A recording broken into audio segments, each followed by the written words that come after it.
Over the last months, Europe's eyes and ears were glued to the war in Ukraine. Understandably so, but unfortunately we have to remember that other world regions require our action and attention just as much. Afghanistan's displacement crisis is one of the largest and most protracted in UNHCR's 7-decade history, says UN High Commissioner for Refugees Filippo Grandi. We need more than just humanitarian aid, says my guest Samim Ahmadi, ICMPD's Afghanistan expert. My name is Elisabeth Minkoff, ICMPD Communications Officer, and today we ask, what about Afghanistan?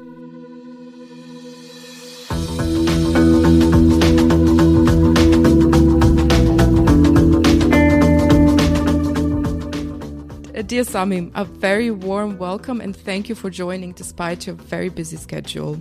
Thank you very much, Elizabeth, for having me. It's a pleasure. Up until summer 2021, you have worked as ICMPD's Country Coordinator and Head of Office for Afghanistan, and you worked in Kabul most of the time. Can you tell us in brief what your task was back then for ICMPD and what happened when Taliban took over? Well, as a country coordinator and head of office for ICMPD, my responsibility was to make sure that all the projects ICMPD was implementing in the country was running smoothly. And also I was responsible for coordinating with European Union member states and other governmental stakeholders. And what about the migrant resources centers? Was this something that you were working on particularly? Yes, so as part of different activities and initiatives that ICMPD was running in the country, the Migrant Resource Centers was one of them, in addition to drafting and development of comprehensive migration policy for Afghanistan and works on labor management. The activities in the region have taken place a few years, and now summer 2021 comes and you can watch basically from near that apparently the Taliban are taking the country. How did you react? What happened? August 15 marked a very significant event in the Afghan history. Not only in Kabul, but across the country. There was a lot of unknown to what would happen following that and how Taliban, who took over Kabul, would react to general public, people who worked for government, people who worked for former Afghan national security and defense forces, and people who worked for international organizations and NGOs. Therefore, around all these unknowns, most of the international community's staff, Afghan staff, were evacuated. And we were one of the organizations who evacuated our colleagues out of Kabul. Not only our staff, but also if you look into what happened to the civil servants who had worked previously with the Afghan government, but also liaised with the international community, who saw their lives at risk, they were also being evacuated slowly and gradually by their relevant stakeholders and organizations they collaborated with. And now you're living and working in Vienna. You continue to work for ICMPD. And your job is now very closely related to the, let's say, evacuation of more people from the region. So what is it that you're currently working on? A portion of my job still remains with Afghanistan. We run remotely a virtual migrant resource center that provides information on humanitarian admissions and resettlement programs to the Afghan public, and also talks about the channels, other possible regular channels of migration, however limited for Afghans they might be, and provide information on the dangerous consequences of irregular migration. And there is a massive demand for information on migration issues by Afghans. Let's look at Afghanistan very specifically now. So how has the life of the people changed and what is actually going on the ground, really, because you have the insight? This is a very complex topic at the moment. Initially, as the August 15th event unfolded, there were very unanswered questions around how it would affect the general public's life. At the moment, there are several layers of challenges that Afghan people are facing. To start with is the right of Afghan women. Today marks the 300 days of Afghan girls not being able to go to school, and as well as Afghan women not having access to jobs and other employment opportunities. Therefore, they cannot contribute to the economic growth of a country and the country's development. Second, the violation of human rights that are being recorded, that are ongoing in the country, are very concerning to the international community and to the Afghan public themselves. Afghanistan was a dependent country for the past 2 decades, and from 80 to 86% of the budget of the country dependent on foreign aid. The aid was stopped overnight for many sectors by different donors, and that had huge impact on people's lives, although the humanitarian assistance has resumed. But as a result, now people are facing a very severe situation of food insecurity, lack of access to health services, and as a result of the sanctions which are imposed by OFAC on the Taliban and some certain entities in their de facto government, now the banking system in the country is at the edge of collapse. Therefore, we also have noticed a devaluation of the Afghani currency and also an inflation in the country. So you have the inflation on top of all the problems that we have with worldwide inflation at the moment, plus the banking system collapsing. Indeed.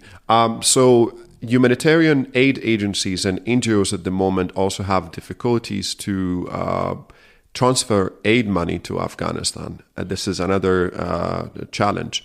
And also Afghans who had money in the banks do not have access fully to their accounts, meaning that there is a limit that is imposed by the banks on their customers to withdraw money. At the same time, there is inflation, people's purchase power have drastically reduced, and you can see poverty across the country. According to the UNDP's report, 23 million Afghans are in dire need of humanitarian aid. That makes also another estimate of 97% of the country's population living just below poverty line, which is a very interesting and drastic number.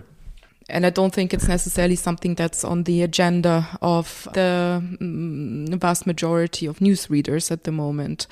But what does it mean, a banking system collapsing? What about travel, administration, these things? How does that work under the Taliban rule? Taliban have been a military force. They have taken over Kabul and other major provinces and now all across the country by force. They do not have experience in governance, in the art and management of governance. That being said, there is problem, as I mentioned, in education system. There is problem in running the healthcare services. There is problem in providing other sort of services that an urban and remote rural area would need. Right.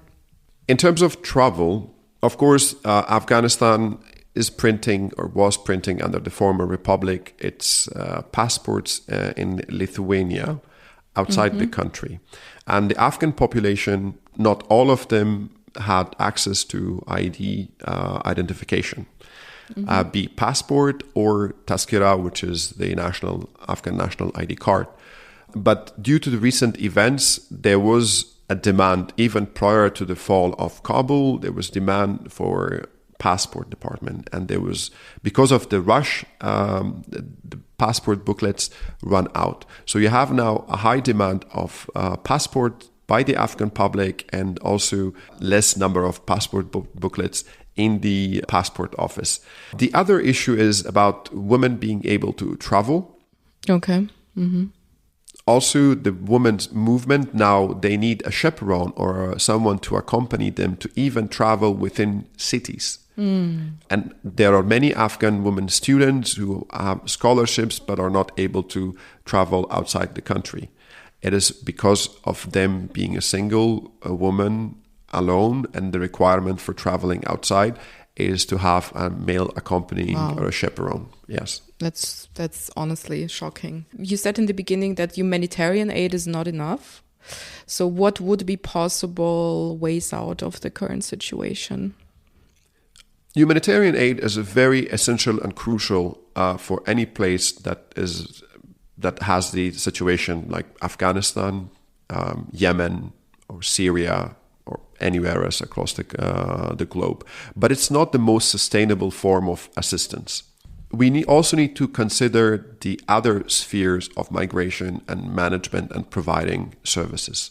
The international community cannot replace the function of a government in Afghanistan. Therefore, there needs to be also initiatives to address the root causes of the migration in Afghanistan. That could be livelihood opportunities for the Afghan public. That could be socioeconomic engagement. That would also mean addressing the labor migration force from Afghanistan to tap into the region. But of course, all these activities would require a functioning government to partner with the international community. For the past 20 years, our definition of supporting the Afghan people mostly is focused on the humanitarian aid, and we have seen the results. But the challenge would be then how to cooperate with the Taliban, right? The engagement with Taliban is a tricky topic here. The international community's demand from Taliban have been to respect the human rights of women and minorities, and form an inclusive government.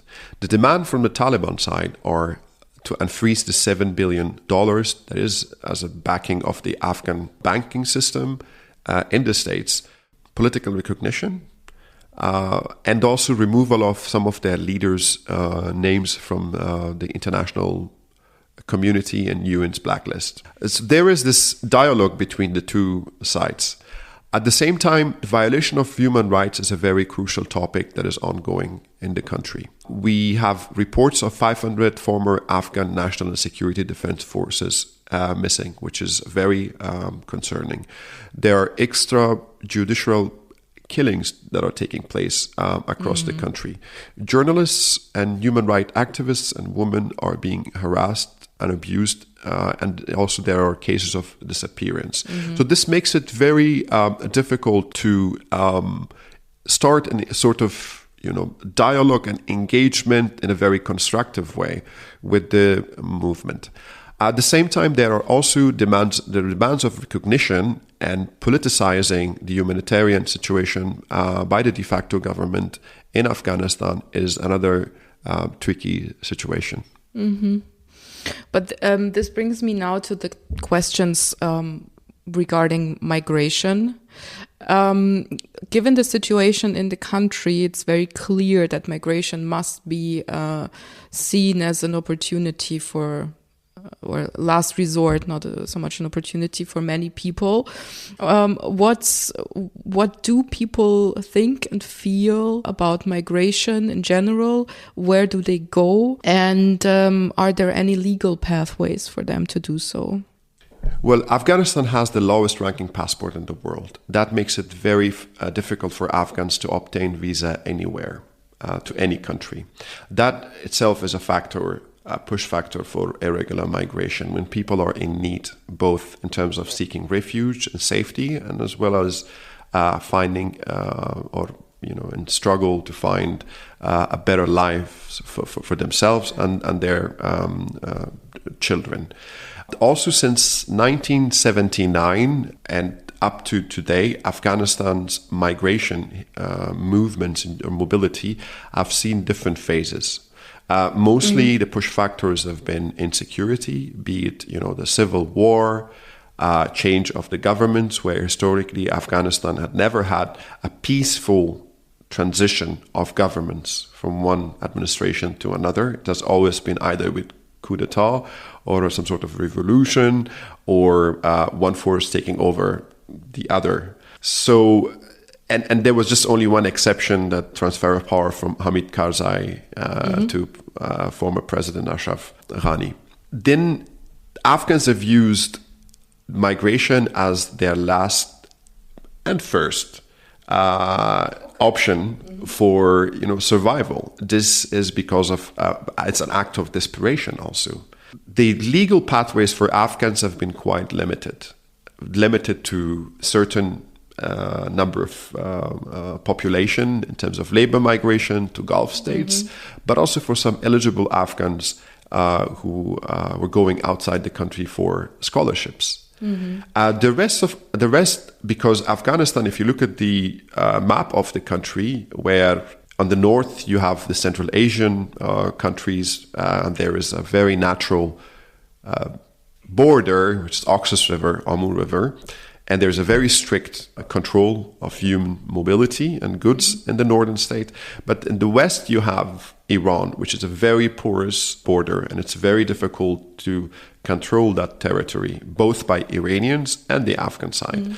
And in the south and southeast, you have Pakistan, where again, it's a very mountainous geography. Human mobility can take place from any point, and also it's very difficult to control. Majority of the Afghan population since 70s have moved to Pakistan and Iran. So a larger number of Afghans for the past 4 decades have been living in these two countries. And these two countries have historically shared and welcomed the Afghan refugees with the limited resources and the economic situation. Let's not forget that Iran is under some certain sanctions, and Pakistan itself has its own economic challenges. Right. For the irregular migration of Afghans who move to Iran or to Pakistan and then plan to go to Europe, to migrate to Europe irregularly, they take these two paths, two countries, which will eventually lead to Turkey. And Turkey is hosting, after Pakistan and Iran, the highest number of irregular Afghan refugees. Who knew? Well, indeed, but because of the geography of Turkey, which lays as the gateway to Europe, since 2014, the Afghan movement to Turkey irregularly has increased exponentially. But the Turkish authorities are building a wall between in the border between Turkey and Iran in the city of Van. Wow. In order to be able to prevent the movement of irregular migration and as well as trafficking drugs.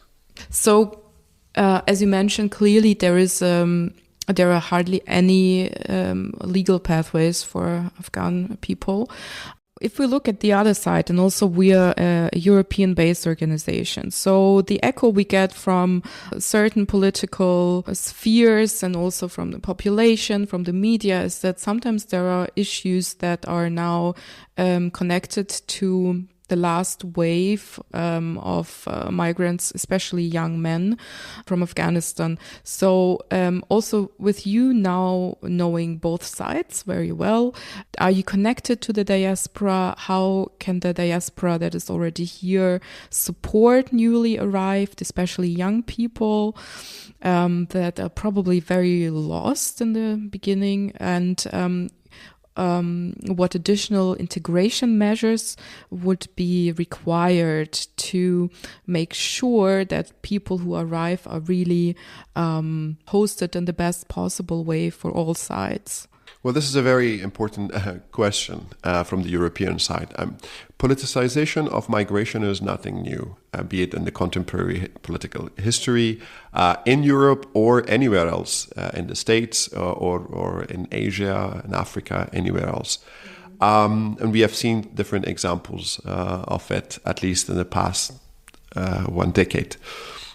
In terms of diaspora engagement and integration of Afghans who are making and what profiles are making now to Europe, the default profile of an Afghan refugee or migrant in Europe was single, male, who is of certain age.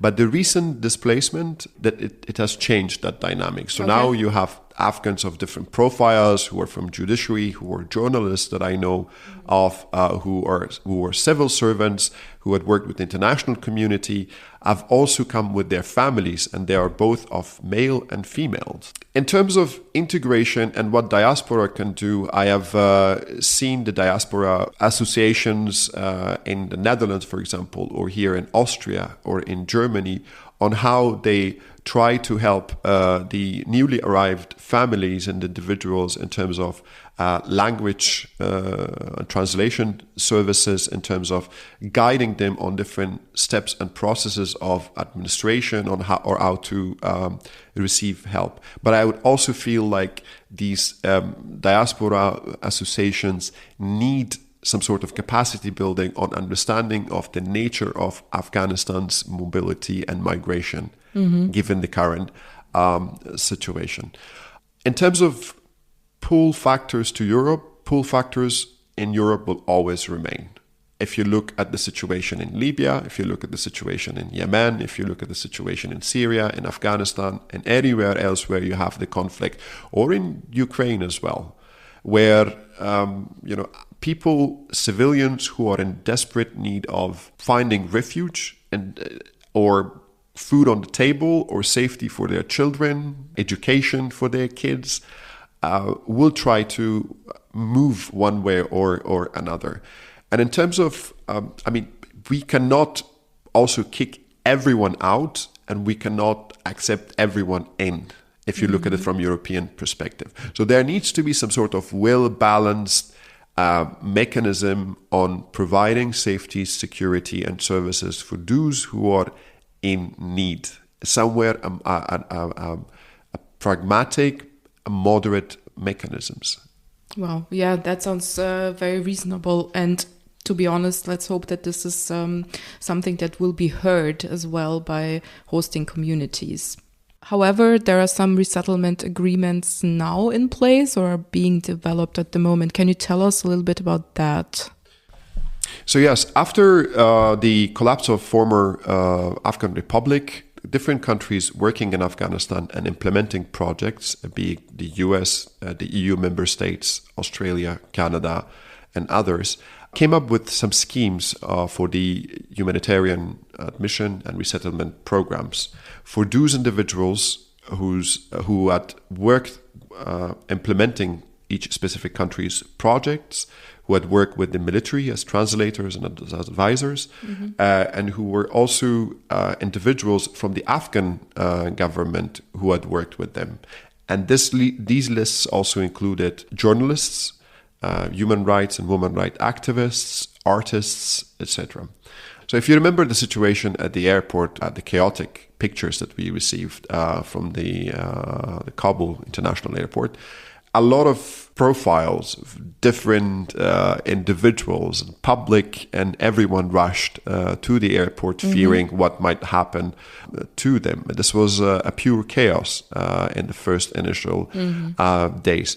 But then each one of these countries tried to work on different lists of the individuals who are at risk or individuals who had worked with them. But until now, for the European member states, this has been somehow structured. Under the European Union Agency for Asylum, or EUAA, we're currently conducting a mapping of different participating countries at the EUAA's expert platform to see which country has what kind of quota for which risk profiles in Afghanistan and how long this will continue. Here, in addition to the European Union member states, we also have the US, Canada, Australia, and others participating. But again, it's not a very easy process. It is challenging for Afghans, especially if, for the case of US, if you are a special immigration visa or SIV applicant, the process is very time-consuming. They also have other schemes such as P1 and P2 form, very popular in the region in Afghanistan, where Afghans who are eligible to be evacuated need to go to Pakistan in order to be evacuated, and this can take from months to probably years, which makes it very difficult for them to stay in. I feel it's very important that the international community should work with the regional governments, and particularly with Pakistan, and if possible also with Iran, because they are the ones who are facing the first wave of this challenge, and they are very much overwhelmed, and they need support of the international community and resources to be able to manage this massive migration movement. How many individuals do you think we're talking about here? We don't know. But there are certain numbers between 120,000 to 150,000 that would be evacuated by the US, and there are also numbers in tens of thousands probably by Germany and other countries. But again, this is a very scratch on the surface. You cannot drain the entire country out of its population. You cannot take everyone out, and you should not be taking everyone out. And everyone is not eligible to be taken out. This is why I come back to my initial comment that we need to address the root causes of this migration movements. That being the socio-economic engagement, that being providing services, and that being or creating a platform where international community could work with the current de facto government for the sake of vulnerable Afghan people. Wow. Yeah, I think this sums it up pretty well. We could go on for hours for sure, but I would like to close with this because I think you've really gave a very good overview of all the issues that are currently there. There's plenty. There's lots of work to be done. Thank you very much. I do think we will probably host another podcast on this specifically topic, and we can go in depth. Would be great to have you here again. Thanks a lot, and see you next time. Thanks.